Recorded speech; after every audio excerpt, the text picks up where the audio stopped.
Hey guys, today I'm going to review the DDHifi ST35, the DDHifi TC35 M2 and the DDHifi TC09L OTG cable. A big thanks to DDHifi for sending this review unit, but all the thoughts and opinions you're about to hear are my own. So let's talk about the TC09L first. So this has two parts. One is the data part and one is the power part. As you can see, it is split into two parts. And also, as you can see, one end goes to USB DAC and one end goes to your normal transport or your smartphone, whatever it is. Now, the data part has 26.7 AWG white and 26.7 AWG green.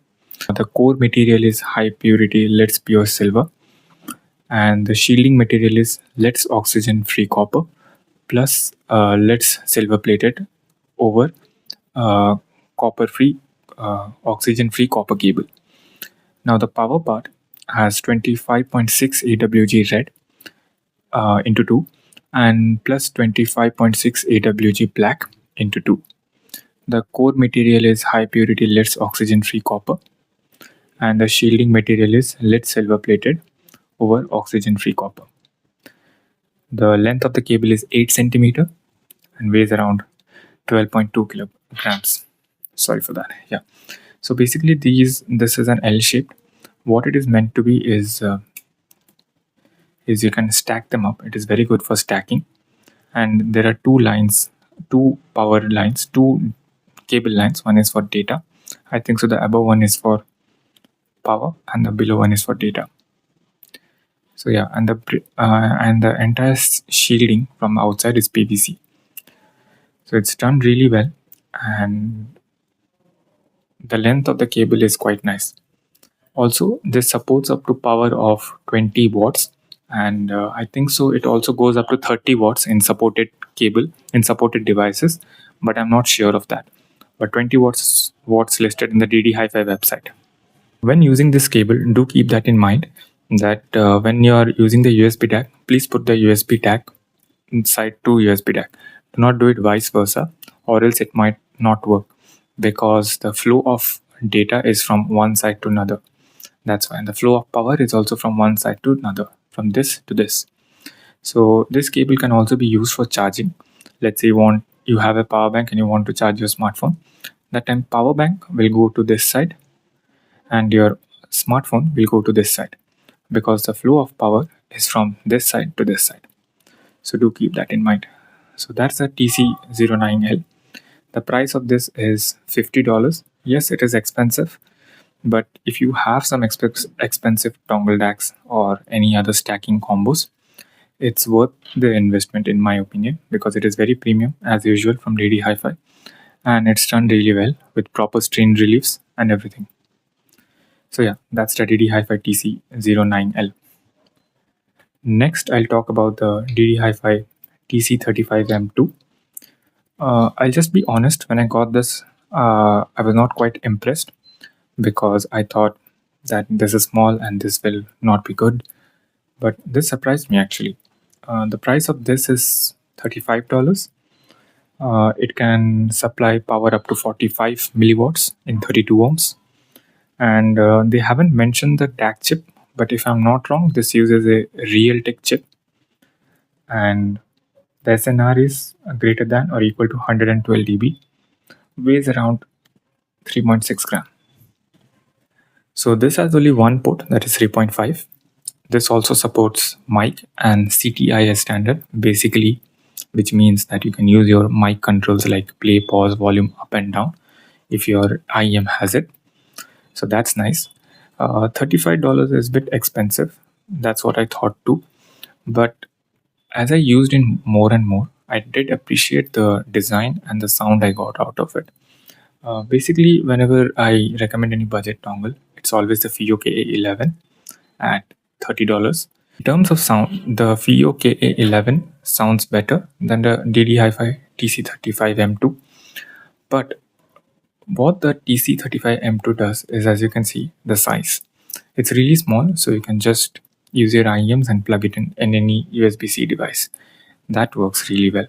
The FIO K11 dangles around a bit and puts strain on these end of the dongle DAC. Now let's say you have a very not so demanding IEM. In that case, you won't be finding any difference from the KA11 or the DDHifi TC35. So I have been keeping this and using it with my not so demanding IEMs like the SimGod Super Mix 4, and this has worked perfectly fine. I found no issues with it. The sound signature of the DDHifi TC35 is bit neutral, so and there is no coloration of the sound. It sounds quite good for its price point. But yes, if you want the ultimate sound performance, the KA11 is a better option. But the portability of the DDHifi one is unmatched and unbeatable. So I really quite liked it and I was surprising. And also many people do find that the KA11 not having mic support or CTIA control support is a deal breaker. The DDHifi has it. So although I did find it to be a bit expensive at $35, but if you prefer portability and you want the mic control support, I think so the DDHifi is worth it. And also if you do not have any demanding IEMs. So that's the DDHifi ST35.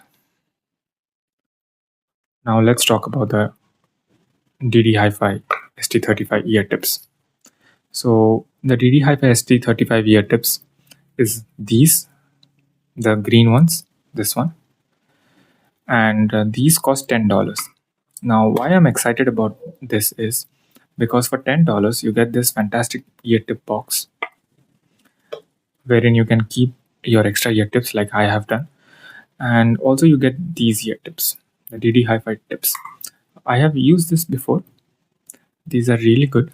These look like the old SpinFit CP 155 tips, and the core of the DDHifi ST35 is quite strong, is quite nice, and also the structure you see is quite similar to that SpinFit technology wherein these bend.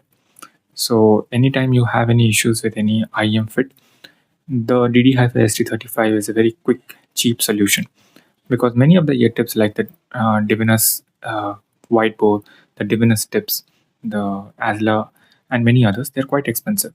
But for $10, you get a similar SpinFit type of quality and with this box.